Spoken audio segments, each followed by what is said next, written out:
সবার কাছে আমি বলতে চাই, মামুন তোমাকে অজানায়া গোপনে মামুন একটা বিয়া করছে।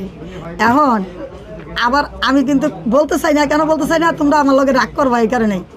এইটা আপনি কি করলেন? ও কাকি, আপনার বান্ধবীর কি হইবে? হ্যাঁ, আপনার যে এখন বান্ধবী আছে লাইলা আফা, এই লাইলা আফার এখন কি হইবে? আপনি যে আপনার সাওয়ালে যে গোপনে এখন বিয়ে দিয়ে দিলেন, তখন আবার কইতেছেন গোপনে বিয়ে করছে তো একখান, তা আমাদের জানাই কি 3টে 4টে বিয়ে করবে নাকি? বিয়ে করছে ভালো কথা, কিন্তু আপনার বান্ধবী লাইলার কথা আপনি একবারও চিন্তা করবেন না।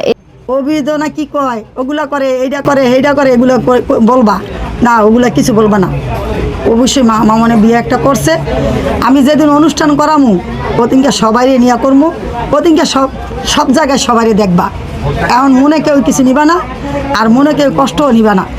ওইটু কাকিমা এইটাকে অবৈধ বলে, অবৈধ বলে, কিন্তু বিয়ে তো অবৈধ না। এখন মানলাম আপনি বলতেছেন যে এইটাকে আমরা অবৈধ হিসেবে ধরবো, নো এ, কিন্তু লাইলার সাথে আপনার সাওয়ালে যখন প্রেম ছিল, আপনার বান্ধবীর সাথে আপনার সাওয়ালে যখন ভালোবাসা ছিল, সেইটাকে আপনি অবৈধ না বলে আমরা এইটাকে কেন বলতে যাব? সেইটা আপনি খুব ভালো চোখে দেখছেন, এইটা নিছেন, এইটা নিছেন, পোলারে দিয়ে টাকা পয়সা আনাইছেন, এইটা আপনার কাছে খুব ভালো লাগছে।